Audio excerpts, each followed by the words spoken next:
पिछले क्लास में टॉर्क के बारे में पढ़े हैं। बल आघूर्ण कि किसी भी एक समान विद्युतीय क्षेत्र में यदि कोई विद्युतीय द्विध्रुव रहेगा तो उस विद्युतीय द्विध्रुव को घुमाने में कितना टॉर्क बल आघूर्ण लगता है। उस बल आघूर्ण का हम फॉर्मूला आपको बता चुके हैं। Tau is equal to PE sine theta. बल यदि लगा तब बल लगने से ये एक समान विद्युतीय क्षेत्र में जब कोई विद्युतीय द्विध्रुव है तो बल को लगने से इसको ये क्या करता है, घुमाता है तो यहाँ किसका मान बदलता है, कोण का मान। मान लीजिए विद्युतीय क्षेत्र के साथ पहले विद्युतीय द्विध्रुव आपका 90 पर था, इसको घुमा के 45 पर ला दे या अन्य कोण पर किसी पर ला दे तो कोण का मान बदलता है। और जब कोण का मान बदलता है तो इसको कोणीय विस्थापन कहते हैं। तब बल लगने के कारण कोई वस्तु यदि विक्षेपित होती है या विस्थापित होती है तो वहां पे फिजिक्स कहता है कि क्या करते हैं, कार्य करते हैं। तो वही कह रहा है कि एक समान विद्युतीय क्षेत्र में विद्युतीय द्विध्रुव पर बल आघूर्ण को लगने के कारण जो विक्षेपण होता है, जो विस्थापन उत्पन्न होता है, उसमें हम लोग कितना वर्क डन करते हैं, कितना कार्य करते हैं, उस कार्य का फॉर्मूला हमको निकालना है। ध्यान देंगे। एक समान विद्युतीय क्षेत्र, आपको बताया था कि एक समान विद्युतीय क्षेत्र में विद्युत क्षेत्र रेखाएं जो होती हैं वो सारे विद्युत क्षेत्र रेखाएं एक दूसरे के समानांतर होती हैं और सबके बीच का जो डिस्टेंस है वो सबके बीच का डिस्टेंस का मान भी क्या होता है, समान होता है। वो है आपका ई, एक समान विद्युतीय क्षेत्र, एक समान यूनिफॉर्म इलेक्ट्रिक फील्ड है। अब ये आपको दिखाए थे उस दिन कि एक समान विद्युतीय क्षेत्र में कोई विद्युतीय द्विध्रुव है। विद्युतीय द्विध्रुव दो आवेशों से मिलकर बनता है, दोनों का परिमाण समान होता है, एक का मान ऋणात्मक और दूसरे का मान धनात्मक होता है। अब ये जैसे ही इस विद्युतीय द्विध्रुव को एक समान विद्युतीय क्षेत्र में रखते हैं तो आपको बताया था इसके दोनों आवेशों पर दो बल लगते हैं और ये दोनों बल एक दूसरे के परिमाण के बराबर। ये कीवी तो ये भी कीवी ही होगा, लेकिन दोनों की दिशा एक दूसरे को उल्टा होता है। प्लस के कारण इस बल की दिशा विद्युतीय क्षेत्र की दिशा की ओर, माइनस आवेश के कारण विद्युतीय बल की दिशा विद्युतीय क्षेत्र की दिशा के कहाँ होता है, विपरीत होता है। और ये बल युग्म मिलकर एक बल युग्म का निर्माण किए, ये दोनों बल मिलकर, और ये बल युग्म क्या करता है कि इसको घुमाकर विद्युतीय क्षेत्र की दिशा में लाने का क्या करता है, प्रयत्न करता है। तो विद्युतीय क्षेत्र की दिशा में जब लाएगा तो जैसे जैसे इस द्विध्रुव को नीचे की ओर लाएगा वैसे वैसे कोण का मान क्या होगा, घटेगा।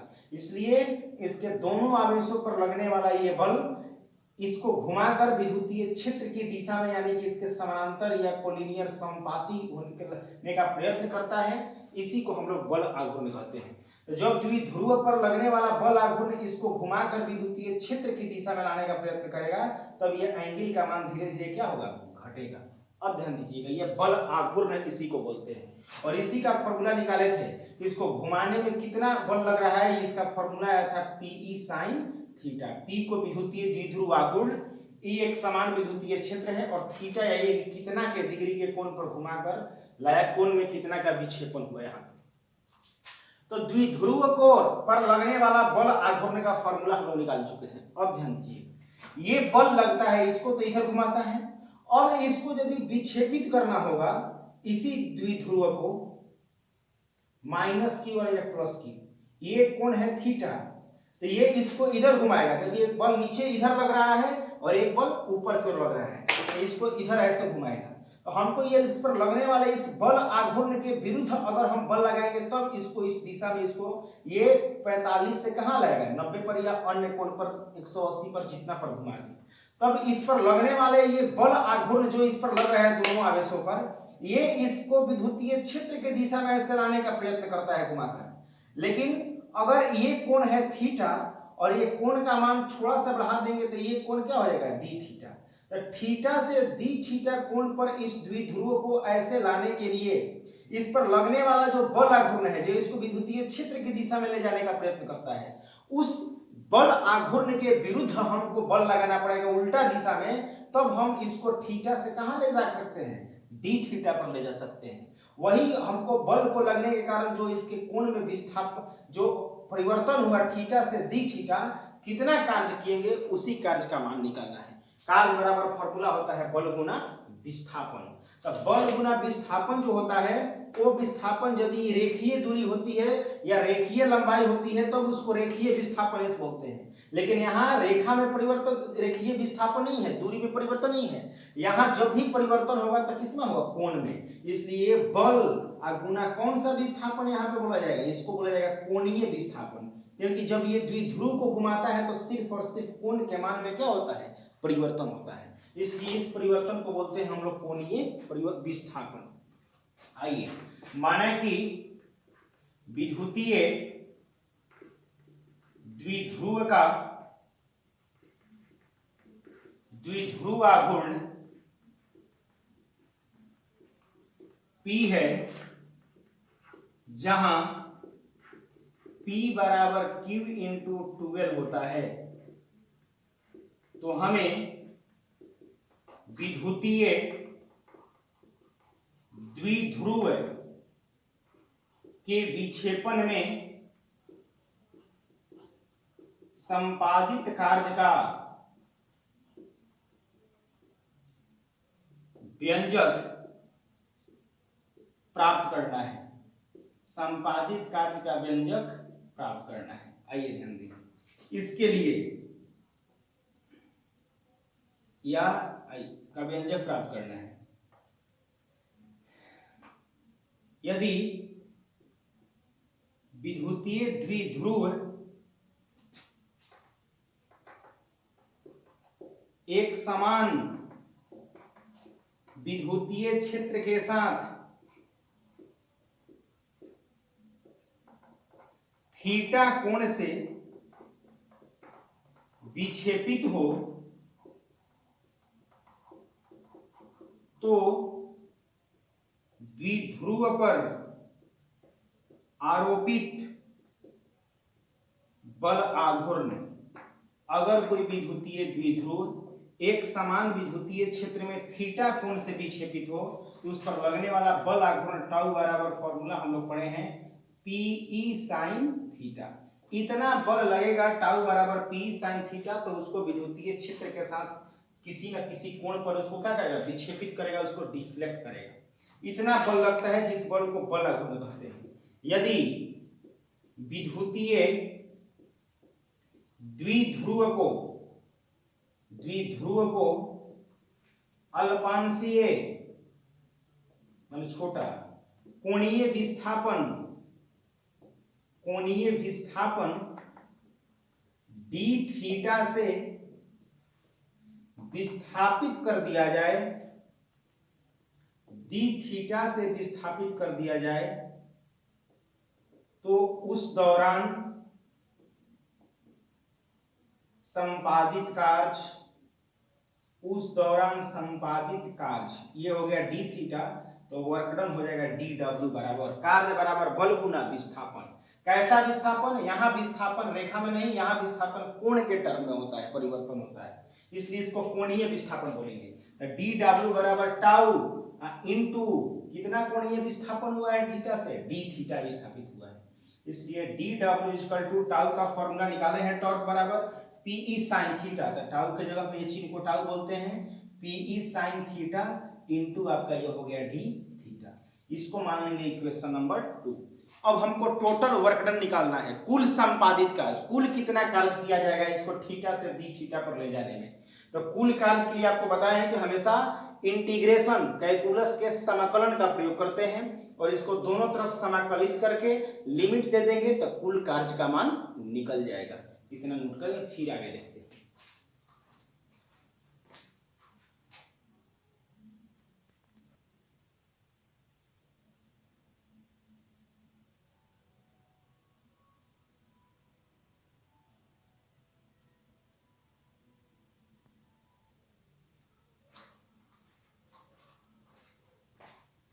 अब ध्यान दीजिएगा,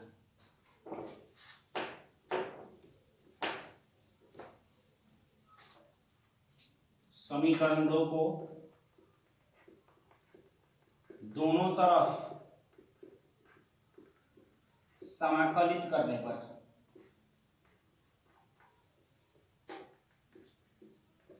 दोनों तरफ इसको इंटीग्रेट कर देंगे, ये हो जाएगा dw is equal to P बाहर निकल गया, वहां d थीटा है तो आपका इंटीग्रेशन होगा साइन थीटा का, तब ये हो गया साइन थीटा इंटू आपका ये हो गया d थीटा। आइए लिमिट या dx का इंटीग्रेशन x होता है तो dw का इंटीग्रेशन w 0 से लेकर w तक दे सकते हैं, उसका लिमिट बराबर pe इंटू इसका limit sine theta into D theta. यहाँ परिवर्तन किसमें होगा? थीटा में, थीटा यानी कि कोण में। आपको क्या बताए हैं कि जब विद्युतीय द्विध्रुव एक समान विद्युतीय क्षेत्र के साथ कितना भी कोण पर क्यों न रहो, इस पर जो टॉर्क लगेगा वो टॉर्क इसको घुमाकर विद्युतीय क्षेत्र के दिशा में लाने का प्रयत्न करेगा। तो जब ये विद्युतीय क्षेत्र की दिशा में इसको घुमाकर ला देगा तो समानांतर विद्युतीय क्षेत्र को हो जाएगा ये डाइपोल, तो कितना का कोण बना देगा? थीटा बराबर 0 डिग्री। जब इसको विद्युतीय क्षेत्र के दिशा में ला दिया तो 0 डिग्री बन गया, तो लोअर लिमिट आपका होगा कितना? 0 डिग्री। और इसको कह रहा है कि अब इसको कार्य कितना किए, तो कार्य के लिए क्या बताए हैं? इस कोण को ये इसके बल आघूर्ण के विरुद्ध बल लगाकर इसको एक से दूसरे कोण पर विस्थापित करेगा, परिवर्तन करेगा, उसी को हम लोग बल आघूर्ण बोलेंगे, उसी को हम लोग संपादित कार्य बोलेंगे। तब कह रहा है कि जब इसको ये बल आघूर्ण लगकर इसको विद्युतीय क्षेत्र की दिशा में लाने का प्रयत्न करता है तब सबसे न्यूनतम कोण बनेगा 0 डिग्री। अब इसको आप बल लगाकर अगर दूसरे कोण पर विक्षेपित करते हैं उसमें कितना कार्य करेंगे ये निकालना है। तो सबसे मिनिमम 0 डिग्री से शुरू करेंगे। अब आप 0 से लेकर 45 पर चले जाइए, 90 पर चले जाइए, 180 पर चले जाइए। आप 0 डिग्री से लेकर किसी भी कोण पर इसको घुमाते हैं, कितना वर्क डन करेंगे उस वर्क डन का मान निकल जाएगा। तो लोअर लिमिट हो गया 0 डिग्री और अपर लिमिट आप कितना भी 0 से सबसे मिनिमम न्यूनतम कोण 0 डिग्री। अब यहां से घुमाकर आपका 45, 90, 180 कितना पर भी आप ले जा सकते हैं। थीटा बराबर 0 से थीटा बराबर थीटा, इसका मान कोई निश्चित नहीं है, लेकिन इसका सबसे न्यूनतम कोण कितना डिग्री हो सकता है? 0 डिग्री। अब यहां से घुमाकर अब जितना डिग्री पर हम ले जा सकते हैं। तो लिमिट थीटा बराबर 0 से थीटा बराबर कहां तक? थीटा तक। ना हो तो यहां लिख भी सकते हैं, यहां लिख भी सकते हैं कि विद्युतीय द्विध्रुव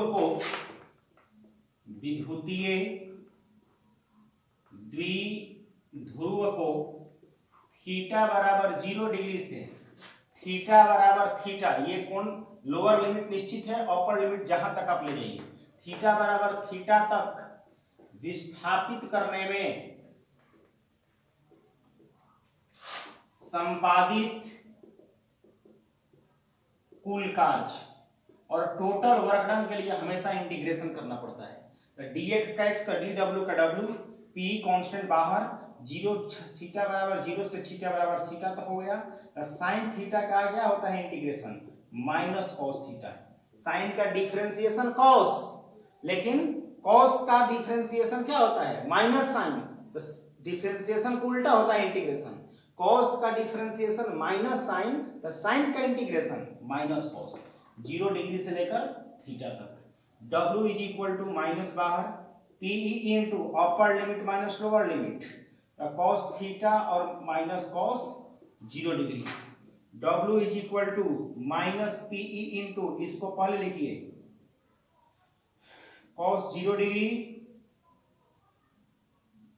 या इसको ऐसे कर देंगे कॉस थीटा माइनस 1। अब इसमें से माइनस कॉमन निकाल लीजिए, जब इसमें से माइनस कॉमन निकालेंगे ये हो जाएगा प्लस, हाई हो जाएगा माइनस, तो इसको लिख सकते हैं 1 माइनस कॉस थीटा। तब ये माइनस और माइनस क्या हो जाएगा? ये प्लस हो जाएगा। तो W बराबर माइनस माइनस जब प्लस हो गया तो PE into 1 minus cos theta. ये हो गया आपका विद्युतीय द्विध्रुव को एक समान विद्युतीय क्षेत्र में विक्षेपित करने में संपादित कार्य का व्यंजक। आप चाहे तो यहाँ लिख सकते हैं, इक्वेशन नंबर ये आपका हो गया 3। इस समीकरण 3, एक समान विद्युतीय क्षेत्र में विद्युतीय द्विध्रुव के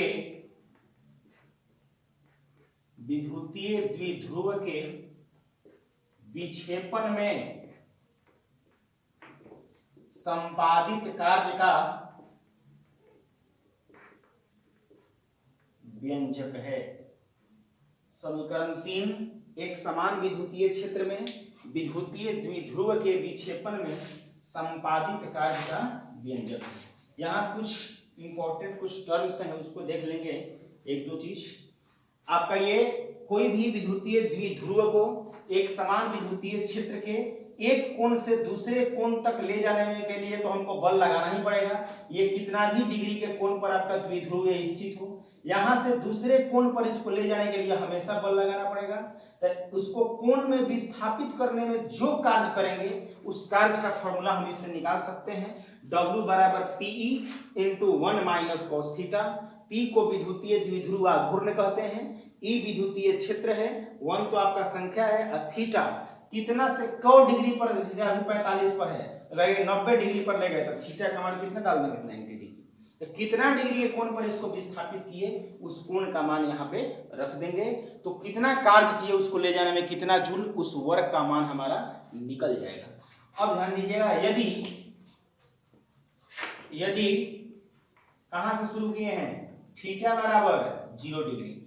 आपको बताया है कि ये विद्युतीय द्विध्रुव को विद्युतीय क्षेत्र के समानांतर विद्युतीय क्षेत्र के दिशा में लाने का प्रयत्न करता है। ये जब इस पर बल आघूर्ण जो लगता है, तो जब विद्युतीय क्षेत्र की दिशा में लाने का प्रयत्न करेगा तब थीटा बराबर सबसे कम कोण कितना बनेगा, 0 डिग्री। तो जब 0 डिग्री बनेगा तो समीकरण 3 से संपादित कार्य W बराबर फॉर्मूला आ जाएगा PE into 1 minus cos 0 degree का मान क्या होता है, 1 होता है। तो कॉस 0 डिग्री का मान जब 1 हो जाएगा तो 1 प्लस माइनस कैंसिल, तो इसका मान कितना आ जाएगा, 0 आ जाएगा। अब ध्यान दीजिएगा दूसरा, यदि theta is equal to 90 degree, अगर इसको 0 से लेके और कहां चले गए, इसको 90 डिग्री पर चले गए लेकर, तब थीटा का मान हो गया 90। तब W बराबर हो जाएगा PE into 1 minus cos theta, cos 90। Cos 90 का मान 0 होता है, तो W बराबर कितना हो जाएगा, PE। और तीसरा, यदि थीटा इज इक्वल टू 180, अब इसको 180 डिग्री पर, मतलब इसको प्रति समांतर ला दिए इसको घुमाकर, तब W बराबर कितना हो जाएगा, PE into 1 minus cos 180 degree. जब ये कॉस 180 डिग्री जब इसको डाल देंगे हम, तो W इक्वल टू फॉर्मूला आ जाएगा PE इंटू 1 माइनस कॉस 180 का मान क्या होता है, -1 होता है।